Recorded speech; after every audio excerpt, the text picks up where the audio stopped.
Hey viewers, welcome to this video on NS3. In the previous video, we have discussed about the customized star topology with 5 nodes. We have learned to map and use the code of the first .cc file to make the customized star topology, right? So, if you are new to this video, then I must suggest you to check out our previous videos and our playlist that we have made. For that, I also have pinned the link of that in the description box. You can check it out from there. And yeah, consider subscribing to my channel for more such videos. So, without wasting much time, let's get started with our today's video.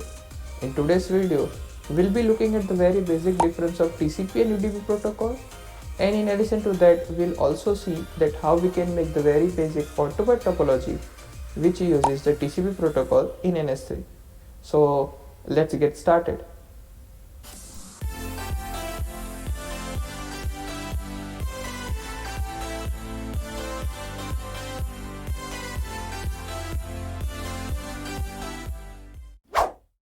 So basically, we have seen the point-to-point topology with UDP in NS3 in our previous videos.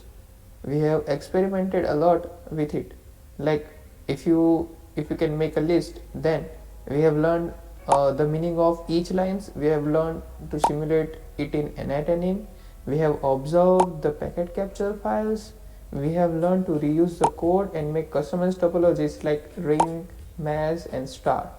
So I am also putting references to all those videos in the description box just in case if you want to check it out. In all of the above, if you have observed carefully, we have used something called UDP Eco Client Helper and UDP Eco Server Helper. So those simulations have used a UDP protocol to communicate between two nodes in the base. Now we want to move to simulation of TCP. So before we do so, just for the sake of understanding, let's understand that what is the difference between UDP and TCP. So if you look at the carefully, basically both are the networking protocols for transferring and receiving data between two nodes. But if we want to communicate, or if we want the communication to be reliable between two nodes, then we shall go with the TCP. For example, assume that there is a web server who is serving a single web page, and when a client requests for that web page, the web page is scrambled and not proper arranged. The images are here and there and the textual data is not rendered properly.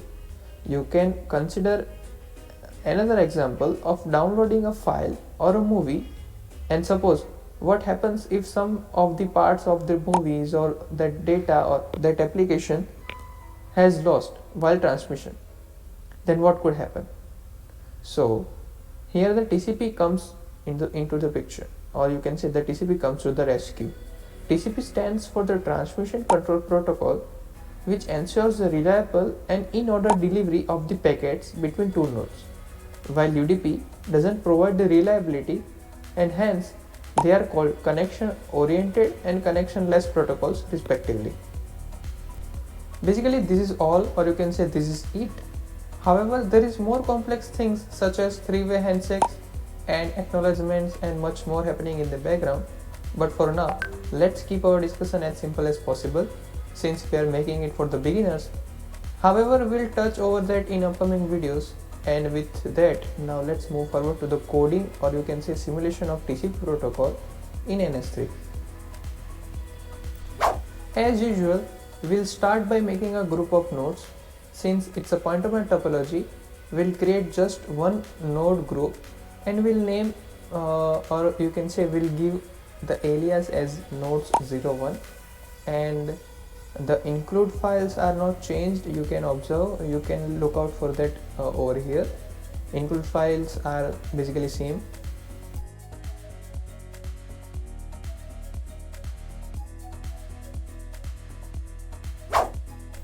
Now we'll create a point-to-point wired link the same way as we have did earlier in our previous videos, with the data rate of 100 Mbps and the delay of 2 milliseconds, and we'll give the alias as link, let's say.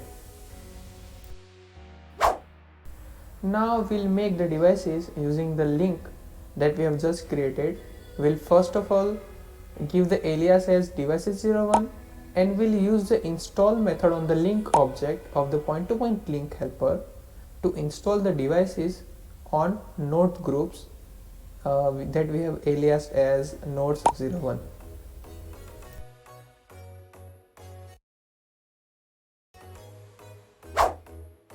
After that, we'll install the IP stack on all nodes and then we'll assign the IP addresses for the link.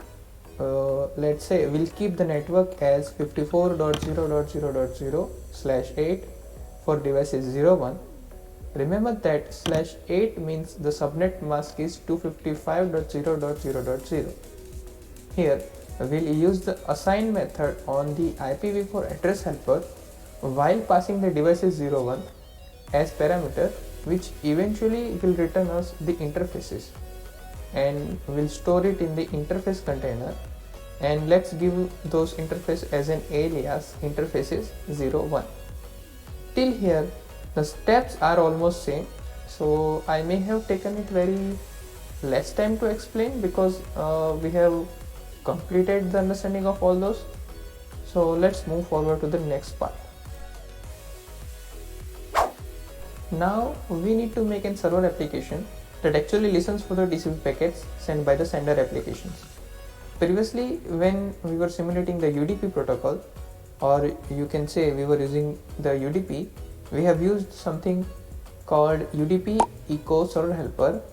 Now here we'll use something called packet sync helper, which comes into the picture when we need to create a packet sync applications where we have to pass a type of application and the address of the server.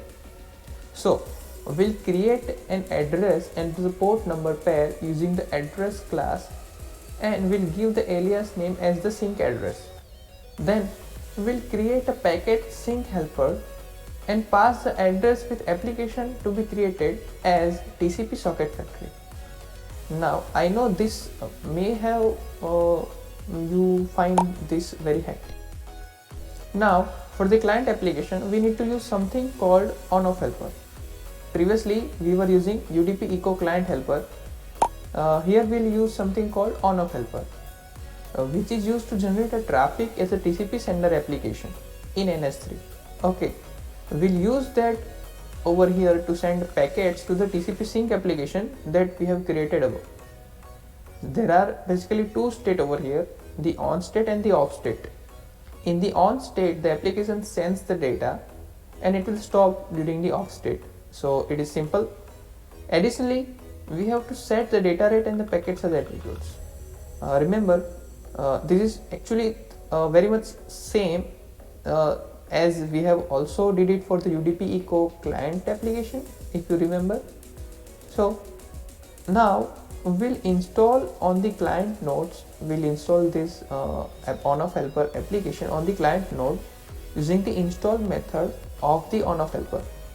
This is also very much similar to the install method of the UDP echo client application, or you can say UDP echo client helper that we were doing in the previous videos. So that's actually it for the simulation. However, we need to change the log components because now obviously we need to observe the logs from the packet sync and the on-off application, not from the UDP echo server application and UDP echo client application which we were observing previously. So let's change the log components over here. Also, for the observation in NetAnim, we'll include the header files for the same, and before simulator.run line, we'll write the code to generate .xml file for the observation in NetAnim, which is basically now you may be aware about the steps. Yeah, so now we can run the file from the terminal, and from the terminal and actually from the NS3 folder, the root folder you can say for the NS3, we can give a command /NS3 run and the file name. Over here we'll pass the basic TCP since that's the file name that we have given, so it will start the process to build the file. Actually we have to wait while it compiles, so let's wait for it.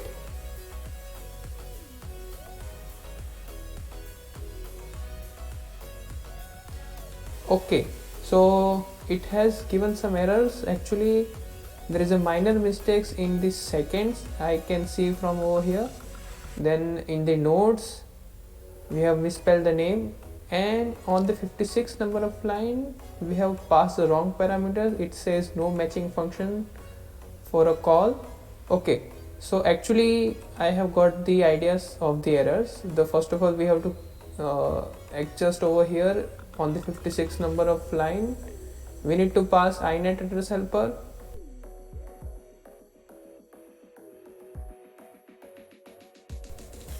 So let's just rename those variable over here. The first variable is nodes. Actually there is a nodes 01, and on we have misspelled the seconds, the spelling of seconds also, so we'll just correct those spellings over here.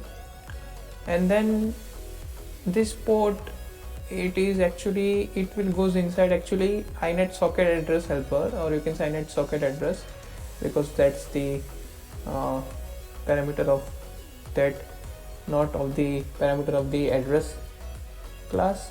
And if we run after that, okay, it says died with signal. We just check over here what's the issue. Okay, it says logging component on off helper is application is not found. Okay, actually there is a misspell. I am sorry about that. I am very bad at spellings. So actually it should be on and then OFF application. So yeah, let's just correct it over there, the second F, then Control S save. After that we can run the file again and let's see if it works or not. Okay, so it is working, but there are lots of packets since it's a TCP and there is a lots of traffic, so there will be, I guess, plenty of print statement. So I guess we need to just terminate it with Control C. I don't know, it will I guess it will go print for a very long time if we won't kill the process. So let me just press the Control C and kill the process. However, you can observe here that there are lots of TCP packets and logs, so we can just comment out for now log components. We don't need to print logs, and let's run the file. Let's see if it works or not. As you can see, on of application logs are we can able to see on the screen. Okay, I have got the issue. It says max packets per trace file exceeded. So actually we need to reduce the what we can say data rate of the sender application. Perhaps that might solve the problem. So we have kept it, I guess, 100 Mbps. Let me see in the file. Yeah, we have kept it 100 Mbps. Let's keep it 1 Mbps and let me run the file again. Remember, you can uncomment those log components line to observe the logs. I am just commenting it out, so you can see it has compiled successfully without any errors and without any exceed capacity. So you can see this basic tcp.xml file has been generated. Where is it? Yeah, over here. Now we can go for the NetAnim and observe that whether it is simulating TCP protocol properly or not. So let's just go into the folder and we can open the NetAnim, and from here we can open that basic tcp.xml file. Where it is, basic TCP, yeah, over here. So we can double click it to open the file, and if we run the simulation, as you can see, this is the first three-way handshake. I don't know if you can get it or not about three-way handshake, but this is it. I guess that's the TCP simulation in the NetAnim. You can observe simultaneously packets are going in and out, and yeah, inside this packet step you can clearly see that over here this is a three-way handshake, and then there is a data transfer. Right now you can clearly observe the directions and all the things, and yeah, animation is actually paused. You can click that play button to play it again. So you can see that that's basically it about the TCP simulation and observation in NetAnim. You can observe all those tabs over here. You can experiment with it, I guess, if you want to explore NetAnim and the TCP protocol a little bit. So we'll close it now. Let's observe the packet capture files, I guess, and for that we just need to add a line using this, I guess, the link, the point-to-point link that we have created. We'll use the object of that, and we'll use the method called enable pcap all, and which will eventually generate the packet capture files for all the nodes which are connected via those links. So there are actually two nodes, and both nodes are connected using those links. So we just have to write enable pcap all for the one single link object. And now if we simulate that again, or you can say we run that again. So yeah, over here I guess these are the packet capture files, and let's click it to open it inside the WireShark. You can see first three packets are the three-way handshake, and you can clearly observe, and these all are the data transfer packets. So we'll research or you can say we'll talk about it more in the upcoming videos. And this is the same for the second node. And here also the first three packets are the three-way handshake, and then rest of all are data transfer. So yeah, that's pretty much it about today's video. Hope you liked it and have got some little bit of insights. And if you do like the video, then consider give a like, and yeah, also do subscribe to my channel if you want to get updates about more such videos. And yeah, we'll meet in the next video. Till then, keep learning and keep exploring.